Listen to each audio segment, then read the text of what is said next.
dedim ve oldu. Kötüye meyilliyim dostum. Duman süzülür yolu bulursun. Salla sormadan belki olursun. Yolumuz yokuştu sürekli koştum. Her zaman sağlamdı duruşum. Başından beri buydum. Yolumuz yokuştu sürekli koştum. İnadım inat tabii kim gibi suçlu. Yaralandım ama bir hayli hoştu. Müzik mi para mı seçimli adamım. Dört duvar arasında kaldım. Ben her zaman tektim durdum.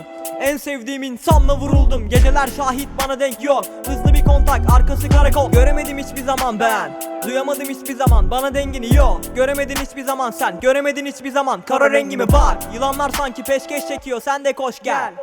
Geceler maraton aynen entel. Yıldıza kadar koş sanki Merkel. Ben her zaman tektim durdum.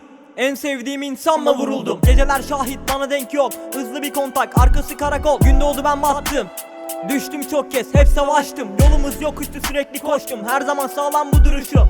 Sevdiğim bile dedi bana serseri. İnan olamam kızım gibi. Sen duyduklarına inan ben yaşantıma. Son tekrar gibi her denemem. Yaşantım hariç yok bir felsefem. Kurdum hayatı eksenim sensin. Muhabir dedi bana homofobik misin? Dedim ona ben Ronaldinho değilim. Karışık fikrim zihnim.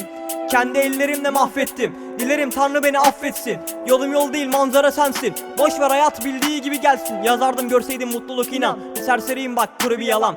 Ne olur az sen de yalpalansan. Çok uzaksın bak beni anlamaktan. Her şeyi değiştirdim senin için. Koymadım ardıma geleni elimden. Koşturdum durmadan peşinden. Korkmadım çünkü geldi hep içimden. Hepsi ve de isterim gerçek. Gözlerim dürüst, bakışlarım biraz sert çünkü saklar hep hüzün.